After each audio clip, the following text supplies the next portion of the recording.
आमे जाति जनगणना एवं विजु जनता दल भूमिका एवं आगामी दिन कार्यक्रम संपर्क में आपन को जनवा चाहूँ। सारा भारत वर्ष रे बहु सामाजिक न्याय संगठन करुवा व्यक्ति माने एवं अनुष्ठान माने एवं राजनीतिक दल माने जेते विरोधी दल ता साथी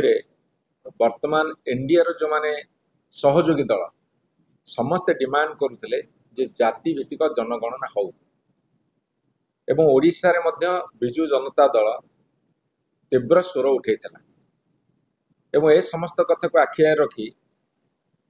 केंद्र सरकार गतकाली गोटे निष्पत्ति नहीं जे जाति भित्तिक जनगणना करा जिवो। मु यार पूर्वापर प्रसंग को जाई कहि पारे 2011 जेतले जनगणना हबार थिला प्रति 10 वर्ष जनगणना हुए 2001 रे हितला 2011 हबार थिला 2010 रे पार्लियामेंटर वितर्क रे आम विजु जनता दल तरफ से दिन मध्य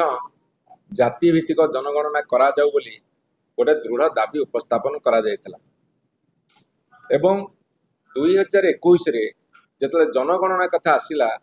कोविड जोगुर ता हैला नाही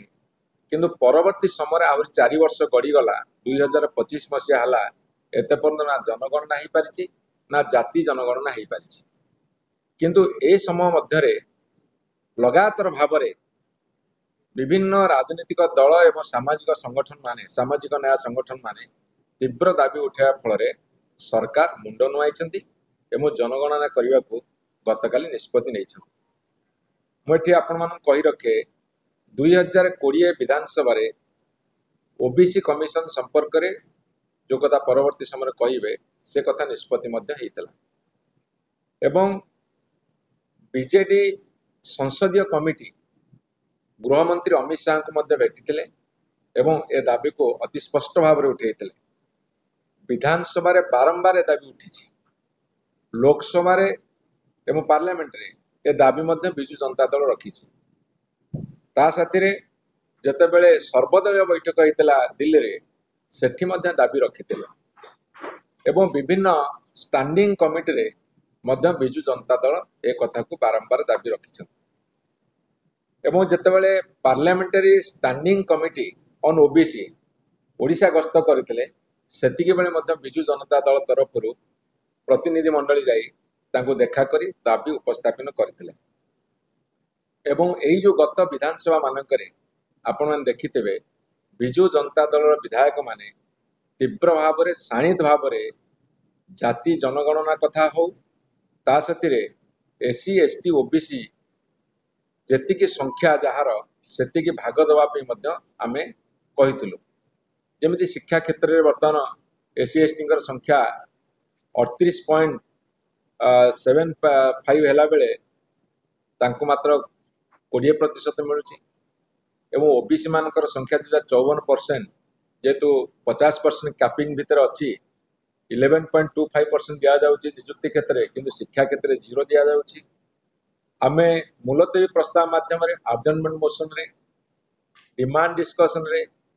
एवं अप्रोप्रिएशन बिल रे मध्य ता साथी रे आपण एई थर गत विधानसभा देखिथिबे विधानसभा भितर लगातार 4 दिन जाए विजु जनता दल ए कथा को बारंबार उठेइची गृह भितर दाबी करिची गृह बाहर मध्य धारणा देइछु एवं आंबेडकर जो स्टैच्यू जो प्रतिमूर्ति अच्छी एजी छकरे सेठी मध्य मार्च करी जाई सेठी मध्य प्रतिवाद स्वर उठेइछु तापरे राजभवन जाई गवर्नर का माध्यम रे मध्य केंद्र सरकार को दाबी पत्र आम दिया करेइछु एवं ए समस्त कार्यक्रम भितर आज जितेबले गोटे निष्पत्ति होती केंद्र सरकार करिसेंती गतकाली आमर मान्यवर श्रीयुत नवीन पट्टनायक जो दाबी करि आसुतले ए निष्पत्ति की स्वागत करिसेंती एवं आशा रखिसेंती जे एससी एसटी ओबीसी वर्गंकर कल्याण हो पारिबो। मु आपन को और किछिटा दाबी संपर्क में विजु जनता दल कहबाकू चाहे से माने खाली घोषणा करिसेंती किंतु मोडालिटीज कौन करिवे से कथाटा परवर्ती समय आसीबो परवर्ती समय आसला पर हम तर्जमा करिबा किंतु आमर दाबी होउची जे सोशियो इकोनॉमिक एंड एजुकेशनली जो बैकवर्डनेस जो पछुआपण अच्छी ତାକୁ ବିଚାରକୁ ନିଆଯାଉ।